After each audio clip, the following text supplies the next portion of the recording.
Bonjour, il est 18h30, bienvenue sur le live de médecine esthétique. Aujourd'hui, nous allons parler des millénials.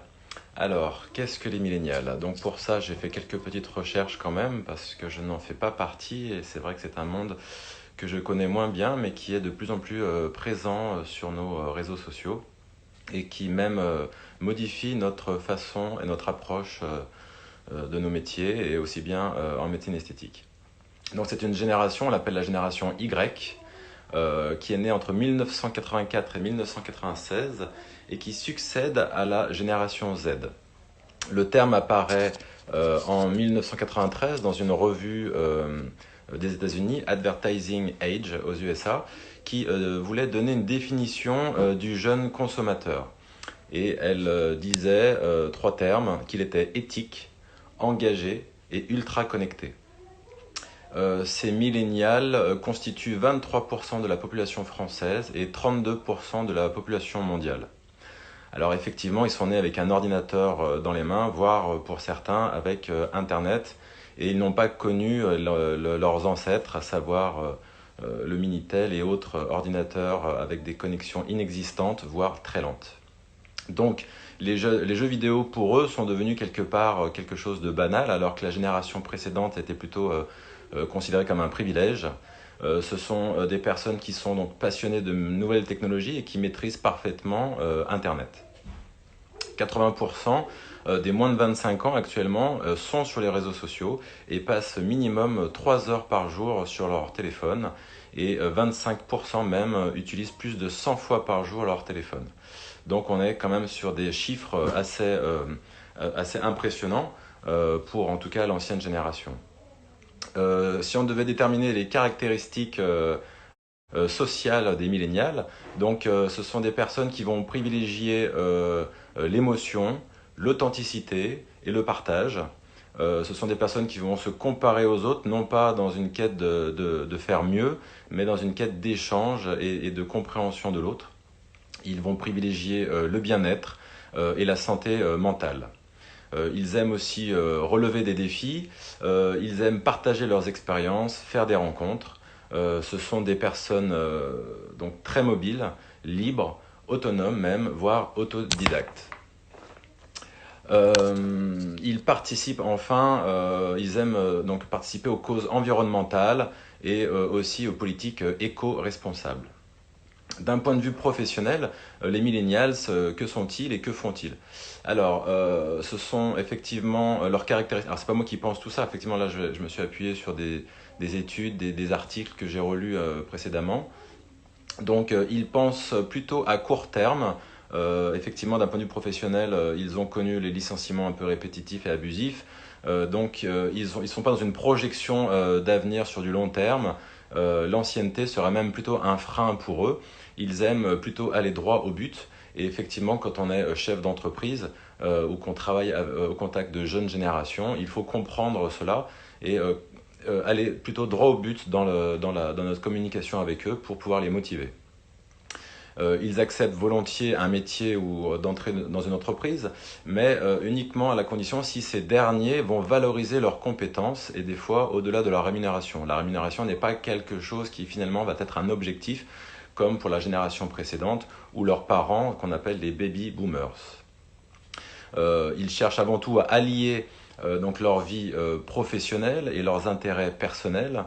Et ils considèrent dans leur travail donc le sens, l'autorité, peut-être avec un nouvel œil, un nouveau regard, puisqu'effectivement l'autorité n'est plus synonyme de compétence et ils ont tendance effectivement à remettre souvent tout en question et notamment l'autorité. Donc les chefs d'entreprise remarquent souvent des difficultés auprès des millénials à exécuter un ordre, une tâche, un travail, mais ils le feront d'autant plus volontiers qu'ils en comprennent le sens ou la raison. Donc ils sont vraiment dans la compréhension de leur instant, de chaque moment de leur vie, et souvent donc ils arrivent à contredire souvent donc ce qu'on appelle les baby boomers qui sont nés entre 1946 et 1964. C'est-à-dire leurs patrons ou leurs parents en général. Et donc là, on voit bien un gap générationnel. Et la conclusion, en général, les anciens disent Cette jeune génération croit tout savoir et est autodidacte et on a du mal à rentrer en communication avec eux parfois. Cette hyperconnectivité les rend souvent impatients. Des fois, on parle d'intolérance à la frustration. Mais sur les réseaux sociaux, par exemple, les publicitaires ont revu leur copie, non plus avec des publicités, par exemple, un petit peu larges et sans aucun sens. Et les millénials exigent, on va dire entre guillemets maintenant, des publicités soit plus engagées, ou du moins avec un but précis sur la publicité en relation avec leur mode de vie et leurs envies. Donc on est sur de la publicité plutôt dirigée. On les surnomme pour cela les digital natives, qu'on traduit par les enfants du numérique, qui ont grandi à travers un écran et pour eux, on va dire que c'est la génération de tout est possible, donc pourquoi on ne le ferait pas? Et effectivement, il y a une espèce d'approche peut-être candide sur les changements qu'on pourrait apporter dans notre société ou la société à venir. En tout cas, le web marketing, donc lui est né de cette nouvelle façon de voir le monde. Et le web marketing est vraiment dirigé, destiné pour cette jeune génération qui effectivement est très connectée et va être très sensible sur les messages que peut faire passer par exemple les réseaux sociaux, les sites internet et autres. Donc d'un point de vue, nous, professionnels, effectivement, moi, étant de l'ancienne génération, on essaye de s'adapter un petit peu à tout ça pour, on améliore nos sites internet, on se met aux réseaux sociaux, et c'est pas toujours évident pour tous d'arriver à être un petit peu, entre guillemets, à la page, et c'est pas à la page... C'est juste pour donner une meilleure visibilité et une meilleure transparence pour ces personnes qui vont, eux, directement aller, on va dire, droit au but. Une autre étude disait de ces millénials qu'ils ont quand même tendance à plus utiliser la technologie qu'à la développer. Alors, bon, vrai ou faux, je ne sais pas, mais peut-être qu'actuellement, avec la crise sanitaire que l'on est en train de traverser, peut-être que cette jeune génération va pouvoir relever le défi climatique, le défi social, le défi politique, le défi économique à venir. Et peut-être que cette jeune génération qui veut donc privilégier le bien-être, l'harmonie, et peut-être reconstruire un monde meilleur. Donc c'est une phase, on va dire, de transition entre l'ancienne génération qui est peut-être un petit peu désuète ou qui n'est plus à la page, et cette jeune génération où tout va très vite, qui ont un besoin quelque part d'avoir des objectifs, de vouloir s'ancrer dans la vie et de vouloir non pas produire comme on peut l'entendre pour l'ancienne génération, dans la productivité ou on va dire un PIB, mais plutôt de vouloir produire quelque chose en accord avec leurs idées sur un monde à venir. Et la génération donc d'après, là c'est la génération Y, la génération d'après on les appelle les générations Z, qu'on appelle génération silencieuse. Ce sont les personnes qui ont moins de 20 ans en 2020 et peut-être que c'est les cadets qui vont peut-être arriver à changer un petit peu les choses. Alors tout ça c'était un petit peu général, un peu global, mais c'était pour refaire le point un petit peu sur la définition, sur l'approche du terme millénial, parce qu'il y a quand même beaucoup d'incompréhension pour en tout cas les gens de ma génération et les gens de la génération au-dessus. Et il est important de comprendre leur mode de pensée, leur mode de vie, cette liberté d'expression, cette liberté de penser, cette liberté de rêver, pour mieux construire notre avenir ou notre profession ou notre relation avec ces jeunes générations qui seront le plus gros de notre patientèle dans les années à venir. Alors après, on peut se poser effectivement quelle est la question du point de vue de la beauté chez les millénials, avec tout ce qu'on vient de dire. Et effectivement, le fait d'être dans l'hyperconnectivité, d'être quelque part un peu impatient, d'être toujours dans l'exigence, et d'être toujours dans peut-être la comparaison, peut-être le fait d'être autodidacte. On en a parlé hier avec les injections illégales, où effectivement, ben maintenant, tout le monde pense pouvoir tout faire. Et c'est en ça que nous, bah, les professionnels, on essaye un petit peu soit de recadrer, soit de réexpliquer, soit de communiquer avec eux pour essayer de faire passer un message que ben, l'ancienneté professionnelle peut être au service des millénials. Voilà. Donc, on va demander à un millénial d'ailleurs, donc il est né en 1988. On va demander donc l'avis de Thomas Joss, qui gère donc une agence de communication digitale spécialisée dans l'esthétique. On va lui demander son point de vue sur les millénials, sur la consommation, on va dire, avec notre profession notamment. Voilà. On va inviter donc Thomas Joss. Est-ce que tu veux bien nous rejoindre? Bonjour Bertrand, bonjour à tous. Bonjour Thomas. Eh ben, écoute, merci déjà d'avoir accepté mon invitation. Je ne sais pas si tu as vu, on fait déjà des lives depuis quelques temps. C'est vrai qu'on parlait des millénials sur voilà, le changement d'état, le changement d'esprit, le désir de changement de vie. Et peut-être que ce confinement, en tout cas pour moi, ça m'a permis en tout cas de faire des lives un petit peu au jour le jour. Et c'est quelque chose que moi, j'avais jamais fait, Ouais, qui est de plus en plus fait. Et il y a de plus en plus de praticiens qui s'y mettent ou de personnes, ouais, c'est intéressant. on est un peu obligé de se mettre à la page, on va dire. Et je trouvais que voilà, ça permettait aussi bah, déjà de s'occuper, de renouer des liens avec des personnes qu'on apprécie, qu'on aime bien. Et j'ai Et pensé de à toi prendre le justement. pouls de sa communauté aussi, ça qui est intéressant. Ouais. Et Ouais, j'avais pensé à toi voilà, sur les millénials. Je me suis dit, c'est tout à fait un sujet pour Thomas. Donc, toi, tu aimes écrire, tu aimes rédiger des exactement. articles. Tu as, je crois, un éditorial. Ouais, ouais, dans plusieurs. Hop là, voilà, je change de main. Dans plusieurs magazines dans le secteur, exactement. Ouais.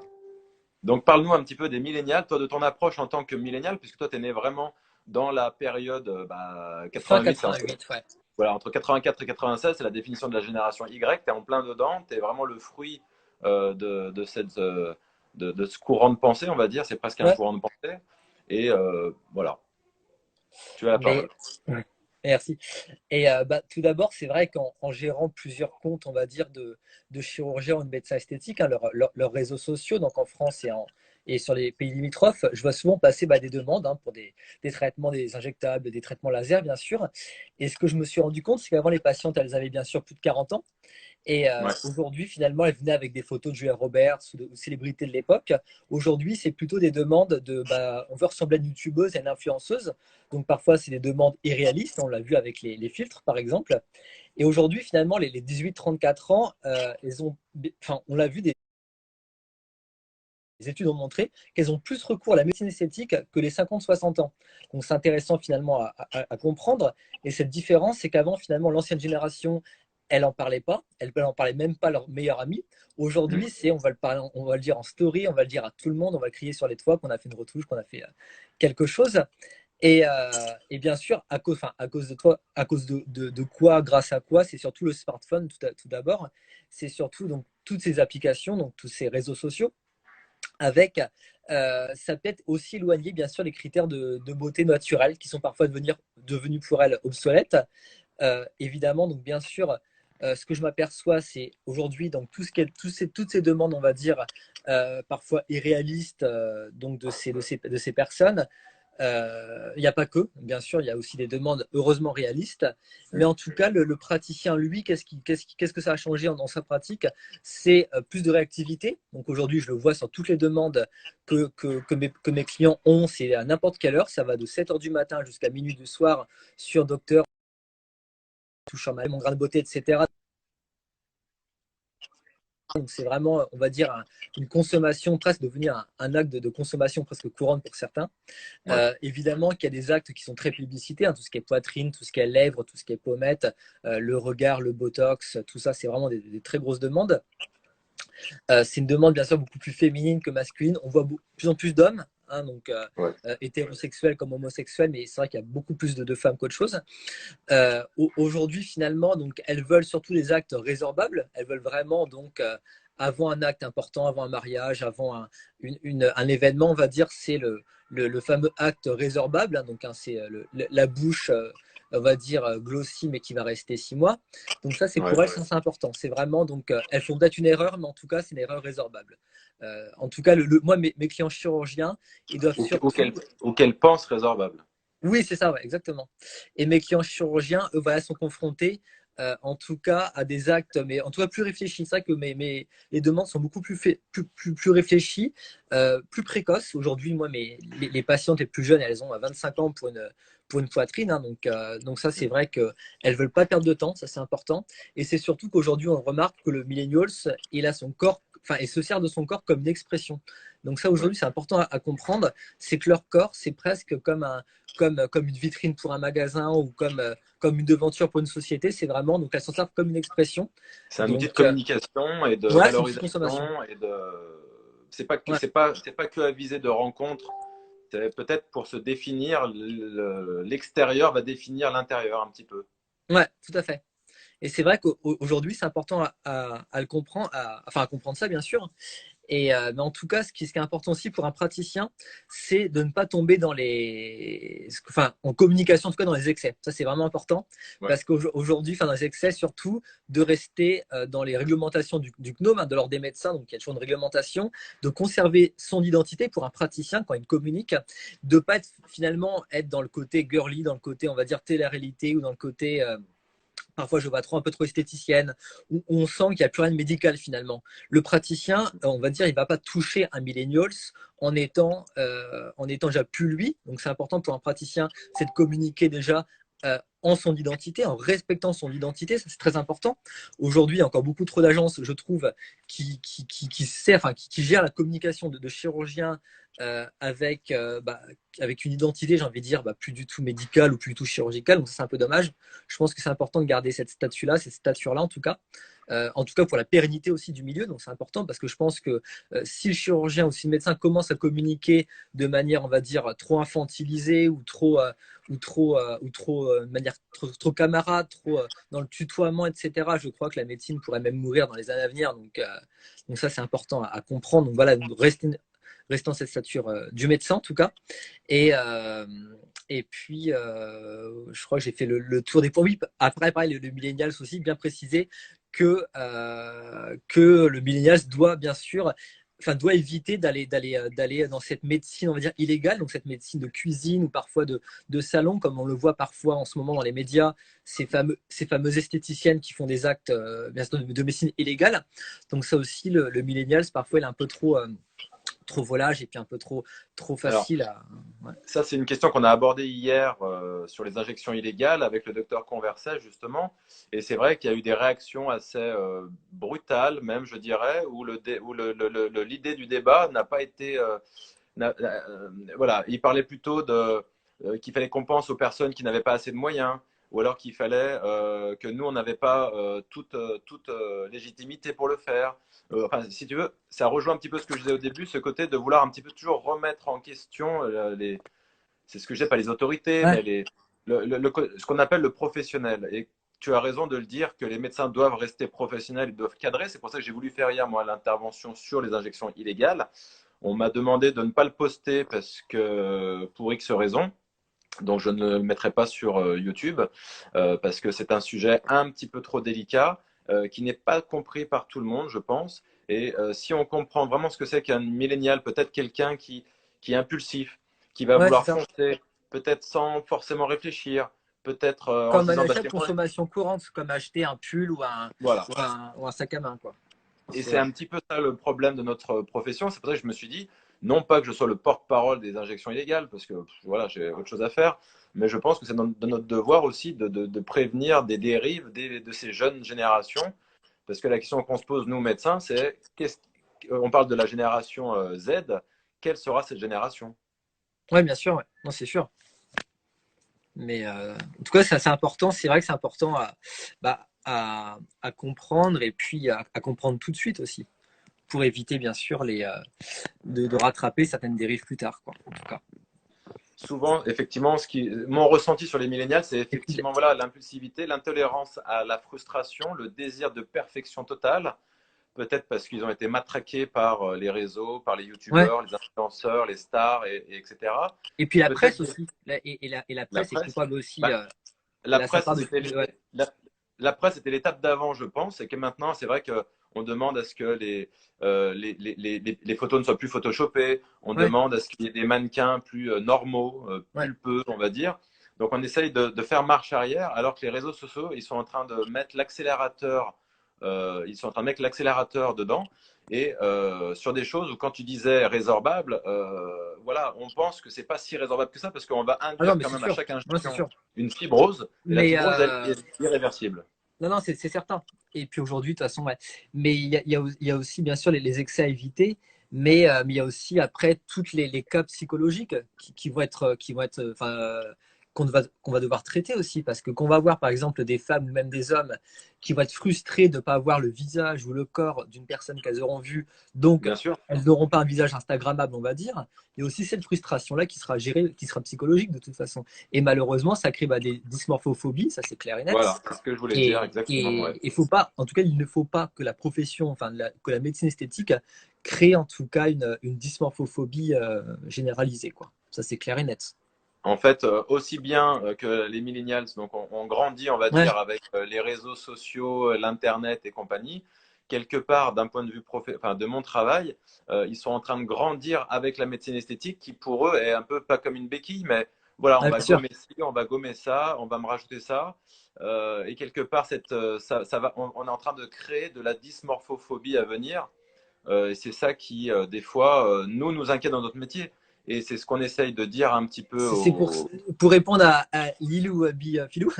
Là, je pense que les médecins aussi créent ce trouble via les réseaux. Ça, je suis parfaitement d'accord avec toi.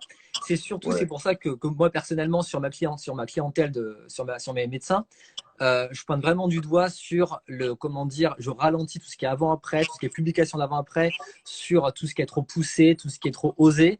Et ça, c'est Mhm. clair que pour ça, je me bats vraiment avec ça. C'est que le médecin, quitte à moins en faire, il faut jamais trop en faire, quoi. Et aujourd'hui, à mon sens, c'est pas du tout au praticien et c'est pas du tout aux réseaux sociaux du praticien de pousser la consommation. Et ça, c'est clair. Donc, on n'achète pas une crème ou un sérum. Et en tout cas, ouais, donc c'est. Et Et après, oui, les pubs déguisées, j'ai envie de dire, parfois, malheureusement, il y a des médecins, sans être méchants, mais il y a des médecins qui sont ancienne génération, on va dire, et qui sont parfois piégés par des agences, par des compagnies, donc en leur promettant pause, qu'il faut faire ci, qu'il faut faire ça, et en fait, non. Je pense que c'est surtout des médecins malheureusement mal dirigés, mal conseillés et mal entourés, quoi. c'est surtout des médecins, on va dire, de l'ancienne, je pense que c'est des médecins d'ancienne génération. Et comme on me l'a reproché hier, on m'a dit, docteur, les réseaux sociaux, c'est pas votre monde, quoi. En fait, Ouais, c'est ça. il faut pas y toucher, c'est pas votre business, c'est pas votre, vous savez pas faire, vous savez Il faut être pas bien, ouais, il faut être bien entouré parler. pour ça. Comme je dis, moi, en conférence ou sur des congrès en médecine, ce que je dis, c'est vraiment quitte à pas y être ou bien y être. Aujourd'hui, ça ne Oui. sert à rien d'y être pour y être. Aujourd'hui, je vois plein de comptes Instagram ou de pages Facebook où c'est des ramassis de déchets parce que ça ne veut rien dire, ça part dans tous les sens. Et c'est malheureux, j'ai envie de dire. C'est malheureux. Pourquoi c'est malheureux? Enfin, j'ai envie de dire, pour les douaniers aussi, c'est un Far West. C'est un milieu où c'est un vrai Far West. Aujourd'hui, il n'y a aucune directive, il y a aucune guideline, on va dire, pour les diriger tout simplement sur ces réseaux sociaux. Aujourd'hui, le CNOM, donc l'ordre des médecins, elle donne, on va dire, des cadres, un cadre sur voilà, pas de prix, pas faire de comment dire, de Assez vaste. promotion. C'est Voilà, donc assez... pas inciter en tout cas aux achats, etc. Mais c'est vrai qu'il n'y a pas de grande, on va dire, de grandes lignes à suivre pour être dans la bonne conduite, quoi. C'est ça qui est malheureux, quoi. Et voilà, et moi, c'est ce côté un peu de la consommation. Alors, d'un autre côté, c'est vrai que la personne, Lilou, je crois, m'a dit, je sais plus ce qu'elle a dit, mais sur les réseaux, d'un autre côté, c'est pas qu'on participe, c'est que la question, c'est comme la poule et l'œuf. C'est est-ce que c'est la médecine esthétique qui a créé ces besoins de cette consommation, ou alors c'est cette consommation qui fait que les médecins, quelque part, se sont un peu mis à la page Ouais. pour arriver à répondre à la demande des nouvelles personnes qui sont perdues. Après, je me suis aperçu de quelque chose aussi qui est intéressant en fait à comprendre, c'est que finalement, on a le profil du praticien, un praticien, voilà, et il va me dire, oui, je veux par exemple toucher des millennials. Et là, je lui Ouais. réponds, mais est-ce que finalement ton cabinet, est-ce que ta patientèle déjà type, est-ce que c'est des jeunes, est-ce que c'est des millennials? Souvent, c'est non en fait, parce qu'ils ont une cible qui est beaucoup plus âgée. Et j'ai envie de dire, mais en fait, quand déjà à la base, tu as un ciblage qui est beaucoup plus âgé, c'est presque un leurre de croire que tu vas toucher un potentiel, un millénial ou sa génération. Nous, Parfois, je crois que nous, c'est pas un objectif finalement, quoi. ouais, voilà, en fait, on résume ça, nous en médecine, on dit toujours, on a la patientèle qui nous Ouais, qui nous ressemble. ressemble. Voilà. Ouais. Donc, effectivement, la personne de 50, 60 ans, alors elle aura la capacité, on va dire, elle saura donner le résultat qui convient, elle saura faire parce qu'elle aura son ancienneté qui va jouer. Mais la question, c'est est-ce qu'elle va comprendre la demande? Et hier, par exemple, sur les injections illégales, on m'a dit oui, mais alors moi, j'ai été voir un chirurgien, j'ai 21 ans pour mes lèvres, injections, et le médecin, le chirurgien m'a refusé mes lèvres. Donc moi, je suis allé voir une dame dans un hôtel qui me l'a Ouais. fait sans poser de questions. Donc, quelque part, certains à vouloir peut-être des fois trop cadrer, parce qu'on se dit, voilà, il faut qu'on ait un peu les guides de la beauté de demain. Si on fait n'importe quoi, la beauté de demain, ce ne sera pas très joli. Donc, Il faut installer une confiance. Il oui. faut que le praticien installe une confiance, ça c'est sûr. Ouais. Et c'est vrai que installer la confiance avec un patient, il faut surtout bien sûr, bien le cerner, quoi, je crois. Bien cerner les attentes, les besoins. Et puis développer aussi, je pense aussi, un don en psychologie. Parce qu'aujourd'hui, le médecin esthétique, ça c'est inévitable. Il doit être impérativement, en tout cas, il doit impérativement avoir en tout cas des bases de psychologie, quoi. Ça c'est clair. Et c'est pour ça qu'on parle, c'est pour ça que je vais faire un topo, je crois que c'est après-demain, sur la consultation initiale, parce que on a beaucoup de mal, nous, en tant que médecins, à faire comprendre l'intérêt d'une consultation initiale, Ouais. qui est payante, enfin pour ma part, parce que j'estime que ça, il y a un Parfois, c'est mal travail, perçu par les jeunes que ça soit mais c'est payant. très mal perçu par les Ils choses, parce comprennent qu'ils pas. viennent, Ouais. eux, ils comprennent pas, ils arrivent, ils disent bonjour, voilà, moi je veux m'injecter, injecter. Je dis non, mais attendez, c'est pas comme ça que ça se passe. Il faut d'abord, il y a le côté juridique où il faut se protéger nous et Ouais. protéger le patient en cas de complications, en cas de problème. Et c'est aussi une consultation, on va permettre on va jauger la personne qu'on a en face, et comme tu dis, dans ses attentes, dans sa psychologie, dans sa construction personnelle. Est-ce que cette injection ne va pas être mauvaise pour lui ou bien? Et donc, voilà, les personnes qui n'ont pas cette approche-là, on va dire, ou qui ont une approche trop commerciale sans creuser un peu plus, je trouve que c'est ça le danger de demain, pas Ouais, non, le c'est ouais, actuel. c'est sûr. Bon, en tout cas, c'est important voilà, d'imposer des cadres, ça c'est clair. D'imposer des cadres et puis de freiner en tout cas cette jeune patientèle, quoi. Et alors, dernière question, parce que voilà, j'essaie d'être un petit peu concis pour pas ennuyer les Ouais. gens. Mais en dernière question, comment est-ce que toi tu vois la génération qu'on appelle la génération Z d'un point de vue esthétique, mais aussi quelle va être sa place dans le monde de demain? Et je pense qu'elle va prôner encore plus le naturel de toute façon. Des sortes de valeurs, de naturel, de retour aux sources, aux bases. Mm. Et puis déjà une transparence, ça c'est sûr. Et mais en tout cas, je pense que ça sera un bon, enfin, ça sera un bien en tout cas pour tout ça, ça c'est sûr. Et mais après, en tout cas, je pense que même que ça va même ça va clôturer, je crois, toute cette époque, on va dire, des excès américains en médecine, en chirurgie esthétique, de tous ces travers, etc. Et puis même, je le vois, moi, dans les débuts, enfin, dans les diplômes universitaires ou dans les congrès de jeunes chirurgiens, même ces jeunes chirurgiens, ils ont déjà une main beaucoup plus experte et puis beaucoup Oui. moins dans l'extrême, j'ai envie de dire, quoi, aussi. Nous, ce qu'on essaye de développer un petit peu depuis, on va dire, 2, 3 ans, effectivement, c'est la médecine, je dirais douce, la médecine délicate, la médecine. Ouais, On dit on dit qu'une injection, par exemple, est réussie quand quand elle est naturelle et qu'on ne voit pas, qu'il n'y a pas d'anomalie ou qu'il n'y a pas quelque chose qui saute à l'œil. Et c'est le fameux less is more, quoi. C'est en faire, ouais, mieux en faire voilà. moins que trop, quoi. Et on essaie de prôner maintenant ce qu'on appelle la French touch, c'est-à-dire qu'effectivement en France, on n'est pas comme dans le reste du monde. Et cette French Touch, peut-être qu'elle sera, je pense, à la page, ou du moins ce sera la base dans la médecine de demain, dans la médecine esthétique de demain, pour des choses toujours plus naturelles, en respectant la personnalité, la personne dans son ensemble, dans sa globalité. Ouais, non, c'est sûr. Ouais. Ouais. Bon, bah écoute, je pense qu'on a fait un petit peu le tour sur les millennials. Mais oui, je pense aussi. Et bah, écoute, toi, il te reste encore une dizaine d'années pour être Ouais, c'est dans les ça. millennials. Et On verra si je dans change 10 de ans, métier. Non, je plaisante. et puis après, bah voilà, tu verras. Bon, écoute, merci pour ton intervention. Bah, Ça avec m'intéresse plaisir. d'autant plus que tu es à fond dedans et que tu es assez connu dans le milieu de l'esthétique parce que voilà, tu es un incontournable Bah, j'étais le du premier milieu. à développer, enfin, à comprendre ce besoin-là, j'ai envie de dire, pour la profession, ouais, il y a Et 5 alors, ans. je Ouais. ne te cache pas, on va parler comme si on était en tête à tête, c'est pas vrai, mais la première fois que je t'ai rencontré, je me suis dit, c'est qui lui? Oui, Tu vois, un petit jeune qui vient, alors bon, beau gosse, souriant, blablabla, etc. Et puis au début, je crois que c'était un petit peu, voilà, je comprenais pas exactement ton travail, je voyais pas l'intérêt. On s'est vu quoi, nous, il y a 6 ans, 7 ans, je crois, ou je ouais, sais plus, 5-6 ans, ouais. C'était l'un 5 6 ans, des premiers que j'ai rencontré ouais, dans la profession. Ouais. et je comprenais pas bien ton métier. Enfin, tu vois, je dis, bon, bah voilà, nous, moi, je sais faire ma com, bon, il n'y a Ouais, pas de problème, etc.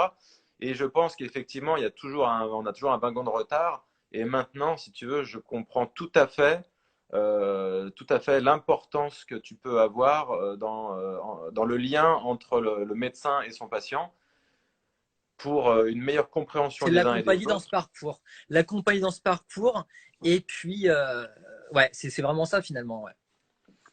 Donc, Donc, écoute, voilà. Alors, Messi les loups, on vous a bien compris, ne vous inquiétez pas. Donc, voilà, écoute, merci pour ton intervention, c'était top. bah, avec plaisir. J'espère qu'on se reverra à la rentrée. Normalement, il y a des petits congrès qui vont reprendre. Exactement, la SFME du 11 au 12 septembre. Voilà. Donc, voilà. Mais, Pour l'instant, on reste confiné jusqu'au 11 à peu près, si j'ai compris, selon les régions. ouais, Ça aussi, je pense qu'ils aura peut-être besoin aussi d'une communication digitale, je pense, le ministère. c'est clair, une bonne communication. Voilà. Allez, je te souhaite une bonne soirée, Thomas, et puis À à toi très aussi. bientôt. À bientôt. Ciao, ciao, bye.